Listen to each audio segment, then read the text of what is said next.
নদীর ঠিক মাঝখানে দাঁড়িয়ে আছে এক শতবর্ষী কবর। না পানির তোড়ে ভেসে গেছে, আর না মাটির নিচে চাপা। এটি নিশ্চুপ অথচ প্রবল এক সাক্ষী এক অমীমাংসিত রহস্যের, যা ৩ দশকেও ড্রেজার মেশিন দিয়েও ভেদ করতে পারেনি। নীলফামারীর কিশোরগঞ্জে সিটরাজীব গ্রামে এই কবরের অস্তিত্ব প্রথমে সামনে আসে ১৯৯৫ সালে। দেবার হাজী নামের এক সাধক, যিনি ১৯বিংশ শতাব্দীতে হেঁটে ও পানিপথে পাড়ি দিয়েছিলেন মক্কা মদিনা। হজ পালন করে দেশে ফিরে মসজিদের মুয়াজ্জিনের দায়িত্ব পালন করেছেন, প্রচার করেছেন ইসলাম। তার মৃত্যু হলে পারিবারিক কবরস্থানে তাকে সমাহিত করা হয়েছিল।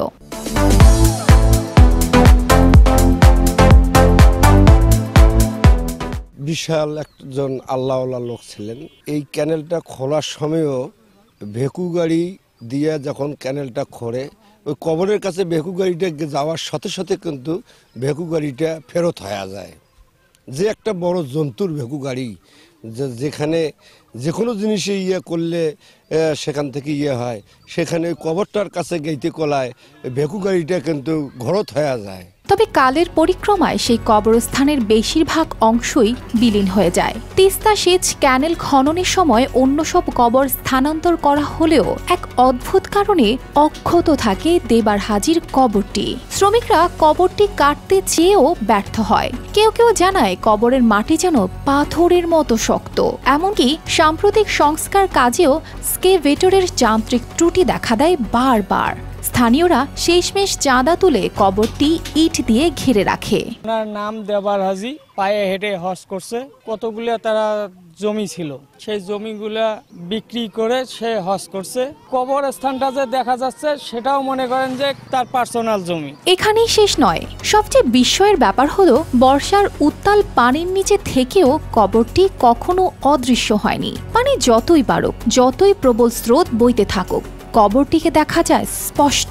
স্থানীয়দের মতে যারা এ নিয়ে কটূক্তি করেছে তাদের কেউ কেউ ভয়ঙ্কর অভিজ্ঞতার মুখোমুখি হয়েছে, এমনকি কেউ কেউ অঙ্গহানির শিকারও হয়েছে। সেই তৎকালীন সময়ে যোগাযোগ ব্যবস্থা ওভাবে ছিল না, সে কারণে উনি হেঁটেই হজ করে এসেছিলেন পবিত্র। এটা অনেক আগের হিস্টোরি। ক্যানেলটা যখন খোঁড়া হয় সেটা এরশাদ সাহেব সরকারের আমলে, এটা যখন খনন করা হয় তখন যে ডোরজার দিয়ে খনন করতে ওই জায়গাটাতে গিয়েছিল, তো সেই ডোরজারটা অটোমেটিক্যালি বন্ধ হয়ে যেত।